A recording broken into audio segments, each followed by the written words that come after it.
ልንናገረው ከምንችለው እውነተኛ ግን ደግሞ በጣም አስፈሪ ንግግሮች መካከል ምን እንደምፈልግ አላቅም የምንለው ዋነኛው ነው። ጓደኞቻችን፣ የስራ ባልደረቦቻችን፣ ከዛ በተጨማሪ ሶሻል ሚዲያ ላይ የምንመለከታቸው ሰዎች ሁሉም የሆነ አይነት የህይወት ካርታ ያላቸው ነው ይመስላል። የሚሰሩት ነገር ጥሩ እየተሳካላቸው ነው፣ አዳዲስ ነገሮች እየገነቡ ነው፣ ውጤታማ እየሆኑ ነው።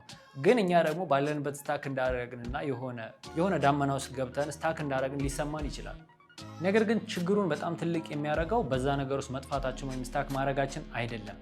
ከዛ ይልቅ አንድ እርምጃ ለመውሰድ ወደፊት ለመራመድ ስናስብ ነገሮች ክሊር እንዲሆኑልንና የተሻለ ወይም የተስተካከለ ነገር የምንጠብቅ ከሆነ በጣም የተወሳሰበና ትልቅ ችግር ውስጥ ነው የሚገባው። ሰላም፣ እንዴት አላችሁ? ለማታውቁ ሰዎች ለአምላክ እባላለሁ። በዚህ ቻናል ከተለያዩ ቦታ የተማርኳቸውንና እናንተን የሚጠቅሟቸዋል የማስባቸውን ነገሮች ሼር ስለማድረጋችሁ ሰብስክራይብ ያደረጋችሁ ቤተሰብ ነው። በዛሬ ቪዲዮም በጣም ብዙዎቻችን የተነገረንን ግልጽ ካልሆንን በቀር መጀመር እንደሌለብን ይሰማናል። ብዙ ጊዜ ግልጽነት የስራ ውጤታችን ወይም ደግሞ የዛ እንቅስቃሴያችን ውጤት እንጂ ቅድመ ሁኔታ አይደለም። ነገሮች ክሊር የሚሆኑት በምናደርገው እንቅስቃሴ ነው። ከዛ በተጨማሪ ብዙ ጊዜ የተነገረን ነገር አለ። ፓሽናችንን ፈልገን ማግኘት አለብን። ይሄ ነገር ከሚጠቅመን በላይ ጎድቶናል ብዬ አስባለሁ። ቱ ቢ ኦነስት ለምን ካላችሁ ደግሞ ስራ እንዳንሰራና ያንን ነገር የህይወት ቁልፍ ብለን ያሰብነውን ፓሽን በመፈለግ ባለንበት ቦታ ስታክ አድርገን ለረጅም ጊዜ እንድንቆይ ይይዘናል። በዛሬ ቪዲዮም እኔ ምን እንደምፈልግ አላቅም፣ ከየት መጀመር እንዳለብኝ፣ ወዴት መሄድ እንዳለብኝ አላቅም ለምንል ሰዎች እኔም ከራሴ ኤክስፔሪየንስ ከዚህ በፊት ካጋጠሙኝ ነገሮች እንዲሁም ከተለያዩ ቦታ ያገኟቸው መረጃዎች በአራት ክፍል ከፋፍዬ በደንብ ብሬክዳውን እያደረግን እንመለከታለን። አብራችን ቆዩ። የመጀመሪያው ችግር ወይም ደግሞ ትልቅ ወጥመድ ብዬ የማስበው ነገር አስተማማኝ መንገድ ብለን የምናስበው ወይም ደግሞ ሴኪዩርድ የሆነው መንገድ ብለን የምናስበው ነገር አለ። ያ ሲባል ምን ማለት ነው? በጣም ብዙዎቻችን ለምንሰራው ነገር ባዳነት ይሰማናል ወይም ደግሞ የኛ እንዳልሆነ ይሰማናል። ያ የሚሆነው ለምንድን ነው ሲባል የኛን ሳይሆን የሰሟንን ራዕይ የሰሟንን ግብ እያሳካን ስለሆነ ነው። በሰሟን ራዕይ ውስጥ ነው እየሰራን ያለ ነው። እንደዚህ አይነት ነገር ሲያጋጥመን ነው የባዳነት ስሜት የሚሰማን። ይህ የሚፈጠረው ደግሞ ብዙዎቻችን በሰዎች ተገፍተን የምንገባበት ነገር ስለሆነ ነው። ብዙ ጊዜ በህይወት ያጋጥመናል እንደዚህ አይነት ሰው ፋሚሊ ሴኪዩርድ ፓዝ ይሄ ነው ብሎ ኢንጂነሪንግ ወይ ዶክተር እንዲሆን ወይ የሆነ አንድ አይነት ሴኪዩርድ የሆነ ስራ ውስጥ እንድንሰማራ ይገፋፉናል። ከዛ በኋላ 5 ዓመት 4 ዓመት ተምረን ከተመረቅንና ስራውን ካገኘን በኋላ ኢቨን ስኬታማ ሆነን ጥሩ እየሰራንበት ቢሆንም የሆነ እዛ ነገር ላይ ቢሎንግ እንደማናደርግ ወይ ደግሞ ለእኛ እንደማይገባ የሆነ የባዳነት ስሜት ይሰማናል። ያ የሚፈጠረው ለምንድን ነው? የሰሟንን ራዕይ እየሰራን ያለን እንጂ የእኛን አይደለም። ወይም ደግሞ ሰሟን በጨረሰው ቤት ውስጥ ነው እየኖርን ያለ ነው። እኛ ዲዛይን ባላረግ ነው እኛ ደስተኛ ባልሆንበት ቤት ውስጥ እየኖር እንዳለን ማሰብ ትችላላችሁ። ለዚህም ነው ብዙ ሰው ተመሳሳይ ስራ ውስጥ ራሱን ሲያገኘው ልክ እንደጠፋ ወይም ደግሞ የሚፈልገውን ነገር እንደማያውቅ የሚሰማው። ነገር ግን እንደዛ ሳይሆን ጠፍተን ሳይሆን እኛ በሰዎች ቤት ውስጥ እየኖርን ስለሆነ ነው። ራሳችንን ቤት ዲዛይን ስላላደረግን ነው። ለዚህ ደግሞ አንድና አንድ መፍትሄው የራሳችንን የሆነ እቅድ ማውጣት ነው። እኛ የራሳችንን የሆነ የህይወት እቅድ የማናወጣ ከሆነ ከየት ወዴት መሄድ እንዳለብን የማንረዳ ከሆነ ሌሎች ባወጡልን እቅድ መመራታችን አይቀርም። ስለዚህ የህይወት ፕላናችንን ወይም ደግሞ ምን ማሳካት እንደምንፈልግ ከየት ወዴት መሄድ እንዳለብን ማቀድ ይኖርብናል። በሁለተኛነት ብዙዎቻችን የሚያጋጥመን አንድ ችግር ደግሞ ፐርፌክት የሚባለው ወይም ፍጹም የሚባለውን ነገር ስራ ሊሆን ይችላል፣ ሲቹዌሽን ሊሆን ይችላል፣ እሱን የምንጠብቅ ከሆነ አብዛኛውን ጊዜ በጭንቀት ባለንበት ስታክ ማድረግ ወይም ደግሞ አናሊሲስ ፓራሊሲስ የሚባለው ችግር ያጋጥመናል። ይሄ ደግሞ የሚያጋጥመን ለምንድን ነው? ለምሳሌ የሆነ አዲስ ኦፖርቹኒቲ ለመውሰድ አዲስ ስራ ለመሞከር ለመንቀሳቀስ ስናስብ የማልፈልገው ነገር ውስጥ ብገባስ፣ የማልወደው ነገር ውስጥ ገብቼ ህይወቴ ቢቃጠልስ፣ እንደዚህ ቢፈጠርስ እያል የሆነች ፐርፌክት የምትባለዋን ስራ ፐርፌክት የምትባለዋን ሲቹዌሽን በመጠበቅ ረዥም ጊዜያችን እናቃጥላለን። which is አናሊሲስ ፓራሊሲስ ያልኳቸው ነገር ማለት ነው። ነገር ግን ህይወት አንድ ጥያቄ ብቻ ያላት ፈተና አይደለችም። ህይወት በብዙ ስህተቶችና በብዙ ሙከራዎች የሚመጣ ስብስብ ነው። ህይወት ዴስቲኔሽን ሳይሆን ጆርኒ ነው። እያንዳንዱ የምናደርገው ጉዞ ነው። ከዛ በተጨማሪ ስራ ላይ የተደረገ ጥናት እንደሚያሳየው ከሆነ አንድ ሰው በህይወት ዘመኑ በስራ የህይወት ዘመኑ በጣም በትንሹ እንደው አትሊስት ተብሎ እንኳን ከ3 እስከ 7 ስራዎችን ይቀይራል ይላል። ስለዚህ አንድ ፐርፌክት የሚባለውን ስራ ለማግኘት ብለን የምንጨናነቀው ነገር ኮምፕሊትሊ ውሸት ነው ማለት ነው። በፈለግነው ጊዜ ስራችንን መቀየር እንችላለን። ለዚህ ደግሞ በጣም ቆንጆ ምሳሌ ይሆናሉ ብዬ የማስባቸው የድሮ ዘመን አሳሾች የድሮ ዘመን አሳሾች ሙሉ ካርታውን እስከሚያገኙ ድረስ አይጠብቁም። ዓለማችን ምን ትመስላለች ወይም ደግሞ ብዙ አካባቢዎች ምን ይመስላሉ የሚለውን ሙሉ ካርታ እስከሚያገኙ ድረስ አይጠብቁም። ምንድነው የሚያደርጉት? ጀልባቸው ውስጥ ወይም መርከባቸው ውስጥ ይገባሉ። ወደ አንድ ዳይሬክሽን አንድ ስፔሲፊክ የሆነ ዳይሬክሽን ይመርጣሉ። የዛን ኢንድ ወይም የዛን ሆራይዘን መጨረሻ እስከሚያገኙ ድረስ ይጓዛሉ። በመሃል ላይክ ከድንጋይ ጋር ሊጋጩ ይችላሉ፣ ከሆነ ደሴት ጋር ይጋጫሉ፣ ወይ የሆነ ነገር ይፈጠራል። ሰው ያገኙትን ደሴት ካርታው ላይ ስላሉ ይቀጥላሉ።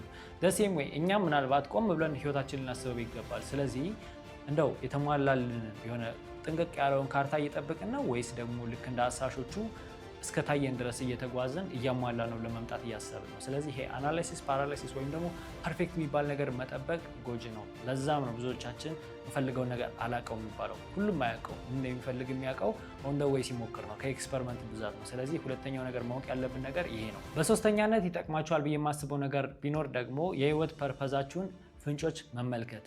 ይህ ሲባል ምን ማለት ነው? ሮበርት ግሪን በአንድ መጽሐፉ ላይ ምን ይላል? ፐርፐዝ ማለት አዲስ ክሬት የምናደርገው የምንፈጥረው ነገር ሳይሆን የነበረና ያንን ነገር የምንመልሰው ነገር ነው ይለናል። ይህ ሲባል ምን ማለት ነው? እነዛን ነገሮች ለመመለስ ደግሞ የሚያግዘን ምንድነው? ዞር ብለን ወደኋላ ልጅነታችንን መመልከት። ልጅ እያለ ምን አይነት ሰዎች ነበር?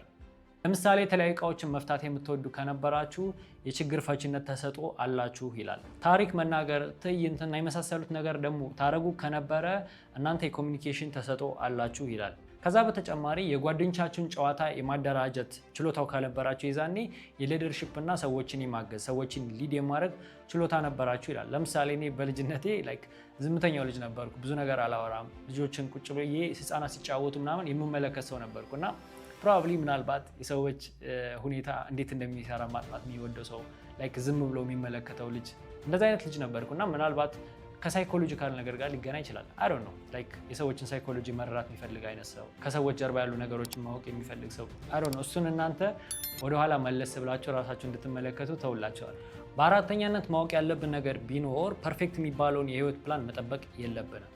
በህይወታችን ፐርፐዝ የሚባለውን ነገር የምናገኘው ቁጭ ብለን በማሰብ እንደዚህ ልስራ ወይ፣ ይሄ ይሻለኝ ወይ፣ ይሄ ነው ወይ ከኔ ጋር የሚሄደው እያልን ሳይሆን እያንዳንዱን ነገር በመሞከር ነው። ለምሳሌ ሰሞን ፎቶግራፊ የምወድ ይመስለኛል ካለ ስለ ፎቶግራፊ የሆነ ከባድ የሚባል ኮርስ መግዛት የሆነ ትምህርት ቤት መግባት ሳይሆን ያለበት እስቲ መጀመሪያ አትሊስት ጓደኞችና በዙሪያ ያሉ ሰዎችን 100 ፎቶ ያንሳ።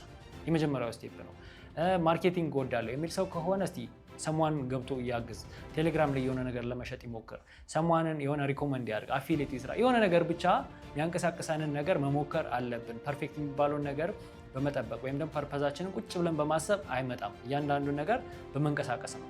ታዲያ እነዚህ ነገሮች ስናደርግ ስራውን ስንሰራ በመሀል የሚያጋጥሙ ፔኖች ወይም እንቅፋቶች፣ ደስ የማይሉ ነገሮች ይፈጠራሉ። የዛን ጊዜ የትኛው ስራ ላይ ነው የትኛው ፔን ነው ያስደሰተኝ ወይም ደግሞ ከነ ችግሩ ስሰራው ደስተኛ የሆንኩበት ወይም ደግሞ ኢቭን ኢፍ ችግር ቢኖረውም እንኳን ለመስራት ፈቃደኛ የሆንኩበት ስራ የትኛው ነው ብለን ቆም ብለን ማሰብ ነው። ምክንያቱም ሁሉም ስራ ችግር አለው። ሁሉም ስራ የራሱ የሆነ ደካማ ጎን ወይም ደግሞ የራሱ ደስ የማይል ነገር አለ። ግን የትኛውን ችግር ነው የትኛውን ደስ የማይል ነገር ነው ቶለሬት ለማድረግ ፈቃደኛ የሆነ? ምክንያቱም የምንወደው ከሆነ ኢቭን ኢፍ ችግር ቢኖርበትም እንሰራዋለን። ስለዚህ ፐርፐዝ የሚባለው ነገር የሆነ ቁጭ ብለን አስበን የሆነ ድራማቲክ በሆነ ወይ በቃ እኔ የተፈጠርኩት ለዚህ ነው፣ የኔ ፐርፐዝ ይሄ ነው፣ የህይወት ዓላማ ይሄ ነው ማለት ሳይሆን ያለብን ትክክለኛውና ፐርፐዛችን የምናገኝበት መንገድ የሆነ ችግር ሶልቭ ለማድረግ መፈለግ ነው። ያ ሶልቭ የምናደርገው ችግር ደግሞ ወርዝ ያደርጋል። ምንም እንኳን ችግር ቢሆንም ሶልቭ ያደረኩት ነገር ደስተኛ አድርጎኛል፣ በቃ በማድረጌ ደስ ብሎኛል ብለን የምናስበው ነገር ካለ ዳስ አወር ፐርፐዝ።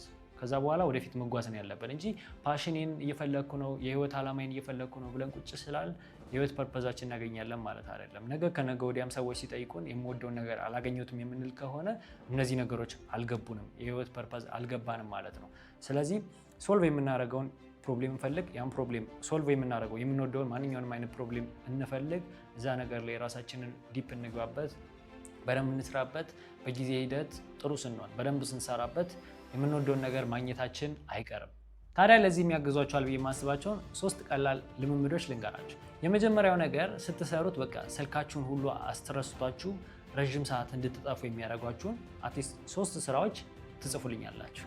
ከዛ በሁለተኛነት ደግሞ ከተማችን ውስጥ የምንመለከተውና እጅግ በጣም የሚያበሳጩን ችግሮችን አትሊስት 3 ችግሮች እንጻፍ። ታዲያ በሶስተኛነት ደግሞ ከጻፍናቸው ነገሮች መካከል በ48 ውስጥ አትሊስት አንዷን ነገር ወስደን እስቲ እንሞክረው። 48 ማለት 2 ቀን ነው። ስለዚህ ለ2 ቀን ያክል ብቻ ወደዛ ነገር ወደ ስራ ለመቀየር ወይም ደግሞ ወደዛ ነገር ለመግባት የሚያስችሉን እርምጃዎችን እስቲ እናድርግ። እነዚህን 3 ስቴፖች ሞክራችሁ በህይወት ምን እንደምትወዱና ምን ማድረግ እንደምትፈልጉ ፊገር አውት ማድረግ ትችላላችሁ። እነዚህን ነገሮች በሙሉ ከተለያዩ መጽሐፎችና በዚህ ጉዳይ ከተጻፉ ነገሮች ሰብስቤን ያመጣሁላችሁ። አይ ሆፕ አንድ ጠቃሚ ነገር እናገኛችሁበት አልጠራጠርም። በቀጣይም ጠቃሚና ቆንጆ ቪዲዮ እስከምንገናኝ እንደተለመደው ላይክ እና ሰብስክራይብ ማድረጋችሁ እንዳትረሱ። ቻው።